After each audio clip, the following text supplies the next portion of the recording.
అందరికీ నమస్తే. BRS 25 years సభ ఎప్పుడో సండే అయిపోయింది. తర్వాత మధ్యలో మండే కూడా అయిపోయింది. అయినా సరే కాంగ్రెస్ వాళ్ళ విమర్శలు మాత్రం ఆగుతలేవు. సబ్జెక్టు సమాధానం చెప్తలేరు. అంటే ఆయన విమర్శలకు ఆన్సర్ చెప్తే గవర్నమెంట్లో ఉన్నారు కాబట్టి దానికి ఇంత ఫలితం ఉంటుంది. కానీ పొలిటికల్ విమర్శలు చేస్తూ ఉన్నారు. ఒక్క కోమరెడ్డి తప్ప. కోమరెడ్డి మాత్రం స్పోర్టివ్గా మాట్లాడిండు. ఇక ఇదంతా చూస్తే ఏమనిపిస్తుందంటే కడుపుబ్బరం ఉంటుంది, కానీ అది కనబడకుండా మెయింటైన్ చేయాలి. అదే పాలిటిక్స్. కడుపుబ్బరం ఎక్స్పోజ్ కావద్దు బయటికి. ఇక్కడ ఎక్స్పోజ్ చేస్తున్నారు వీళ్ళు. ఎక్స్పోజ్ అవుతుంది. ప్రతి విషయంలో వాళ్ళు స్పందించిన తీరు, వాళ్ళు మాట్లాడే మాటలు అన్నీ ఎక్స్పోజ్ చేస్తుంది. వాళ్ళలో ఉన్న ఒక సభ, ఆ సభ మీద ఉన్న అక్కసు బయటపడుతుంది. ప్రతిపక్షం నిర్వహించినప్పుడు గవర్నమెంట్ చాలా అసలు ఎవరికి వాళ్ళు రెస్పాండ్ కావద్దు. అసలు ఎవరో ఒకరు రెస్పాండ్ కావాలి. అది కొడితే వాళ్ళ సభ తేలిపోవాలి. అట్లుండాలి గవర్నమెంట్లో ఉన్నప్పుడు. కానీ ఇది అంతా ఏమంటారు, సాగుదెబ్బ పడ్డది కాంగ్రెస్ పైన. వీళ్ళ రెస్పాన్స్ చూస్తే అట్లా అనిపించింది, సాగుదెబ్బలాగా అనిపించింది. అంటే ఇక మా పని అయిపోయిందిరా బై అన్నట్టు అనిపించింది వాళ్ళ మాటలు పడి చూస్తే. అందుకే అట్లా ఉండకూడదు అంటున్నా. సరే, సబ్జెక్ట్లోకి పోదాం. సబ్జెక్ట్లోకి పోయకన్నా ముందు సబ్స్క్రైబర్స్ అందరికీ థ్యాంక్స్. సబ్స్క్రైబ్ చేసుకునే వాళ్ళు ఉంటే సబ్స్క్రైబ్ కూడా చేసుకోండి. డైరెక్ట్ సబ్జెక్ట్లోకి పోదాం. మొన్న ఆ రోజు ఏం జరిగిందో మీకు తెలుసు. రేవంత్ ఇంట్లోనే మీటింగ్ అయింది. మీటింగ్ కాదు, ఒక 50 నిమిషాల స్పీచ్ను కంటిన్యూగా చూసిర్రు మినిస్టర్స్. 50 నిమిషాలు పెట్టి స్పీచ్ను చూసినట్టు నాకు తెలిసి కాంగ్రెస్ వాళ్ళు అందరూ చూసిండ్రు. కాంగ్రెస్ కార్యకర్తల కానుంచి ఇంకా సీఎంఏ చూసిన తర్వాత మినిస్టర్సే కన్నారపకుండా చూసిన తర్వాత ఏముంటుంది మరి? కాంగ్రెస్ వాళ్ళు చూసినాక జనం ఎందుకు ఊరుకుంటారు? కాంగ్రెస్ వాళ్ళు చూసినాక జనం ఊరుకుంటారు? జనం కూడా చూస్తారు కదా. సరే, ఎనీవే ఒకసారి మనం ఎవరెవరు ఏం మాట్లాడిన వింటే మనకు వాళ్ళ కడుపులో మంట ఏందో అర్థమవుతుంది.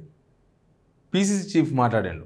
ఒక పీసీసీ చీఫ్ అంటే కాంగ్రెస్ హెడ్. అధికారంలో ఉన్నప్పుడు కాంగ్రెస్కు చీఫ్గా ఉన్నారంటే అది మామూలు విషయం కాదు. కానీ దాన్ని స్థాయి తగ్గట్టుగా మాట్లాడాలి. మహేష్ కుమార్ గౌడ్ ఏం మాట్లాడారు ఒకసారి వినండి. నిన్న వరంగల్లో జరిగిన మీటింగ్ విస్కీ బాటిల్ల మీటింగ్. అది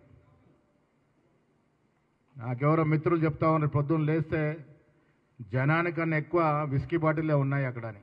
ఏమంటున్నారంటే బీఆర్ఎస్ సభ విస్కీ బాటిల్ల మీటింగ్. అది పొద్దుగాల చూస్తే జనాల కన్నా ఎక్కువ విస్కీ బాటిలే కనిపించినాయంట. ఒకవేళ నిజంగా ఒకవేళ అదే ఉంటే కాంగ్రెస్ పెంచి పోషిస్తున్న మీడియా, రేవంత్ రెడ్డి గారి సోషల్ మీడియా. రేవంత్ రెడ్డి చాలా పెద్ద సోషల్ మీడియా. ఆయన పొద్దుగాలేసి సోషల్ మీడియా మీద వాడు ఏడుస్తాడు, కానీ ఆయన పెద్ద హౌస్ 3 ఫ్లోర్ల మాదాపూర్లో 3 ఫ్లోర్ల బిల్డింగు ఆయన సోషల్ మీడియా. కాంగ్రెస్కు సోషల్ మీడియా వాళ్ళందరూ ఇప్పటికల్లా మొత్తం బొమ్మలు పట్టుకొచ్చి విజువల్స్ పట్టుకొచ్చి వేస్తుంది కదా. మనకు కూడా కనిపించేది, నేను కూడా చూపించేవాడిని కదా. చూసిరా ఎట్లా తాగిండ్రని. అక్కస్ అది అక్కసు అందుకే అంటున్నా. ఆడ ఉంటే ఎమ్మెల్యే పోతుండే నాకు తెలిసి. ఆ లోకల్ ఎమ్మెల్యేలు ఒకరిద్దరు కలిసి పోయి చూసినరా మొత్తం మందు దాగి పడేసినా చూపిస్తుండే కదా. లేకపోతే మీ దగ్గర లెక్కలు ఉంటాయి కదా, ఆ రోజు ఎంత అమ్ముడు పోయిందో అదన్నా లెక్కలు బయట పెట్టేవాళ్ళు. గవర్నమెంట్లో ఉన్నారు కదా, అందుకే అనేది గవర్నమెంట్ వాళ్ళకు ఆ అడ్వాంటేజ్ ఉంటుంది. అంటే ఏమీ లేదు, వీళ్ళు చెప్పేది జస్ట్ కడుపులో మంటతో చెప్తున్నారు అనేది జనాలకు అర్థమవుతాయి కదా. మీరు సబ్జెక్ట్ మీద మాట్లాడిన ఆయన ఇవన్నీ అన్నాడు, ఏమేమో చెప్పిండు. రాహుల్ గాంధీ, సోనియా గాంధీ డూప్లికేట్ గాంధీలు అన్నాడు కేసీఆర్. అసలు మీరు ఆ విషయం మీద ఎవరు మాట్లాడలే. ఇక వాళ్ళే డూప్లికేట్ గాంధీలు అంటే మీది డూప్లికేట్ కాంగ్రెస్ అని అర్థం. దానికి అది అర్థం కాకపోతే ఎట్లా మీకు కాంగ్రెస్ వాళ్ళకి? ఆయన బయటికి రావాలంటారు, బయటకు వచ్చి మాట్లాడితే తట్టుకోలేరు. What is this? రావాలి పొద్దుగా లేసి అసలు ఏం సబ్జెక్ట్ లేనాడు. ఆయన బయటకు వస్తే రాకపోతే మీ ప్రభుత్వానికి వచ్చేదేం లేదు. ఆయన బయటకు వస్తే మీ ప్రభుత్వానికి ఒక 4 చివాట్లు తప్ప ఏమి ఉండవు. ఎందుకంటే మనం చేయలేదు, ఇంకా చేయలేదు కాబట్టి. ఇప్పుడు చాలామంది కొడతారు, కానీ ఎవడు కొడతారో వాడే పండుగ అంటారు కదా. ఆ పండే కేసీఆర్. మీకు తెలియదు కదా. బయటకు వచ్చిన తర్వాత ఒక మీటింగ్ పెడితే ఇంత తట్టుకోలేకపోతున్నారు. ఎందుకు అట్లా ఒకవేళ మీరు తట్టుకోలేని పరిస్థితులు ఉన్నా బయటికి కనబడొద్దు. మీరే అంత నర్వస్ అయిపోయి మీరే దివాలా తీస్తే కాంగ్రెస్ కార్యకర్తలు ఏమవుతారు? మెయిన్గా వీళ్ళ అక్కస్కు ప్రధానమైన కారణం ఏదో చెప్తా. అంతకన్నా ముందు వీళ్ళు ఇంకా ఒకరిద్దరు మాట్లాడి కూడా వినాలి. బీఆర్ఎస్ రజతోత్సవ సభ కేసీఆర్ గారి స్పీచ్ కొత్త సీసాలో పాత సారా మాదిరిగా ఉసూరు మనిపించిన పరిస్థితి మనం అందరం ఇప్పటివరకు చూసినాం. రాష్ట్రాన్ని ఎక్కడికో ఆయన డెవలప్ చేస్తే కాంగ్రెస్ పార్టీ ఎక్కడికో తీసుకుపోయిందని వాపోతున్న కేసీఆర్ గారు, మీరు 7 లక్షల కోట్ల అప్పు చేసి తెలంగాణ ప్రజల్ని ఏ విధంగా దోచుకుందనేది మీకు అర్థం కాకపోయినా ఇంకా తెలంగాణ ప్రజలకు అర్థమైతేనే ఉంది. కేసీఆర్ స్పీచ్ బాగాలేదు అంటున్నాడు. బాగాలేకపోతే మీకే మంచిది కదా.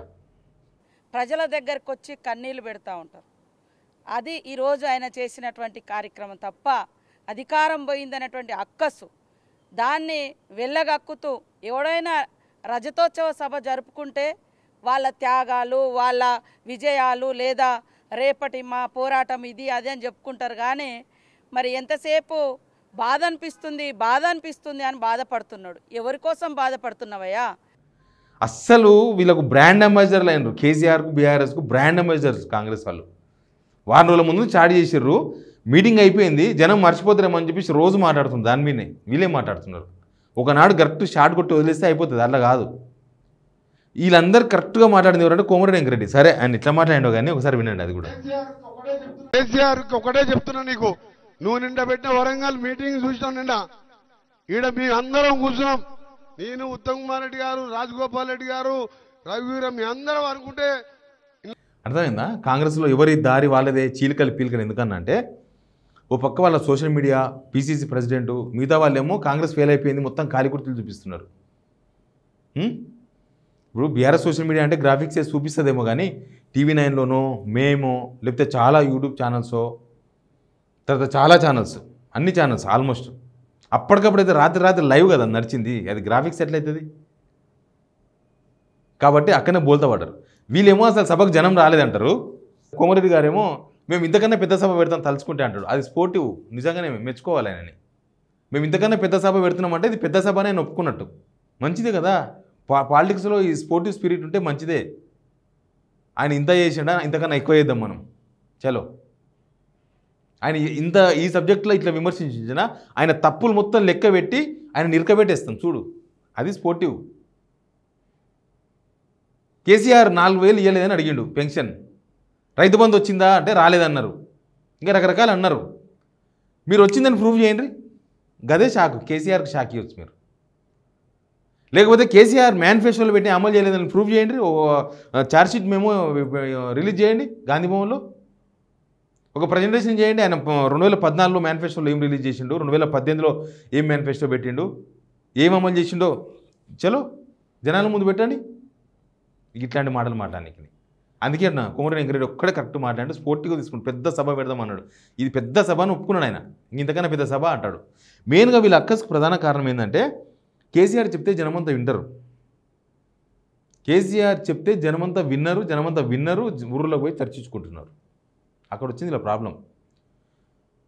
మాకు దెబ్బ అంటారు చూడు, గది పడ్డది కాంగ్రెస్కు. ఎందుకు పడ్డదంటే కాంగ్రెస్ను నమ్ముకొని ఓట్లు వేసింది ఎవరంటే యువత రైతులు వీళ్ళిద్దరు ఇంపార్టెంట్. ఆ యువత రైతులు ఆ మీటింగ్లో పోయినరు. యువత రైతులు మహిళలు, ఈ ముగ్గురు మహిళలు కూడా మేము కూడా గ్రౌండ్ రిపోర్ట్ చేసినాం. చూడండి ఎట్లా మాట్లాడుతున్నారో. మేము ఆశపడి వేసినాం ఓటు, తీరా ఇట్లా అయింది, అసలు నేను పరిపాలన చేయడానికి వస్తలేదంటారు రేవంత్ రెడ్డిని. అసలు ఒక్కటి గమనించండి, వీళ్ళు ఎంత వీళ్ళకి ఎంత దెబ్బ పడ్డదంటే చీటికి మాటికి బయటకు వచ్చి మాట్లాడే రేవంత్ రెడ్డి బయటికి రాలే. వరంగల్ మినిస్టర్ కొండా సురేఖ దిక్కులేదు ఇప్పటివరకు, అసలు రెస్పాండ్ కాలే. ఇంకా మిగతా మినిస్టర్లు కూడా రేవంత్ రెడ్డి మాట్లాడేది మాకేం సంబంధం చూసి వాళ్ళు సైలెంట్ అయిపోయారు. దామోదర్ నరసింహ అయితే వాళ్ళ డిపార్ట్మెంట్లో 2 IAS ఆయన తెలియకుండా ట్రాన్స్ఫర్ చేసినట్టే అలిగి ఇంట్లో పండుకున్నాడు ఇప్పుడు. ఇంకా మిగతా మినిస్టర్స్ ఏం మాట్లాడిండ్రు? బట్టి విక్రమార్క డిప్యూటీ సీఎం అడ్రస్సే లేడు. అంత ఎఫెక్ట్ పడ్డది కాంగ్రెస్ వాళ్ళ మీద. అన్నారు కదా అంతకుముందు రేవంత్ రెడ్డి గారు అన్నారు, నేను కొట్టిన దెబ్బకు ఫామ్ హౌస్లో పడ్డాడు కేసీఆర్ అని. కేసీఆర్ కొట్టిన దెబ్బకు వీళ్ళు ఫామ్ హౌస్లో కాదు, వీళ్ళు తనలాడుతుర్రు. వీళ్ళు లేవనికి ఎన్ని రోజులు పడుతుందో తెలియదు. పోను రేవంత్ రెడ్డి గారు అసలు మాట్లాడరు. ఆయన చాలా ముభావస్తులన్నీ కూడా లేదు కదా, ప్రతిదానికి చిన్నది పెద్దానికి ఆయనే కదా వచ్చి మాట్లాడేది. మరి ఇంకా కాంగ్రెస్ ఆయన గవర్నమెంట్ మీద, ఆయన ముఖ్యమంత్రి, ఆయన గవర్నమెంట్ ఏం చేస్తలేదని మాట్లాడతలేడు బయటకు వచ్చింటే దాన్ని ఎంత దెబ్బ పడ్డది వీళ్ళ మీద, ఎంత దెబ్బకు దెబ్బనా, దెబ్బ మీద దెబ్బనా ఏమని అర్థం చేసుకోవాలి.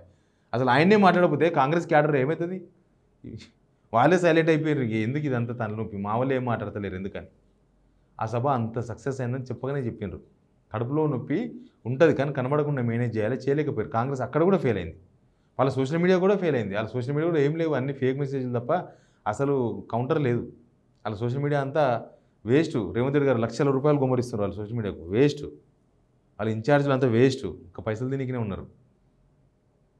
ఈ గాంధీ భవన్ ఇన్ఛార్జీలు వాళ్ళంతా వేస్ట్, ఊకే పైసలు దుబ్బనికే ఉన్నట్టున్నారు, పైసలకు పనిచేస్తున్నారు తప్ప మనసు పెట్టి పనిచేస్తలేరు. ఇంకా ఎట్లయితుంది? ఎనీవే, కడుపులో మంట కానరాని మంట, ఆ కానరాని మంటను కానకుండానే చేయాలి. కాకపోతే దాన్ని పుట్ట నింపుకుంటే కాళ్ళ మీద పడ్డట్టు వీళ్ళ నొప్పినంతా రోడ్ల మీద పడేసింది తీసి. అందుకే ఇన్ని స్పీచ్లు, పనికిరాని స్పీచ్లు, కాయగూరకుడు స్పీచ్ అంటారు కదా, అట్లా అసలు సమాధానం లేదు. ఇప్పటికైనా ట్రై చేయండి, ఒక్క ప్రెస్ మీట్ పెట్టండి కేసీఆర్ మీద, వాష్ అవుట్ చేయండి ఏమైనా ఉంటే.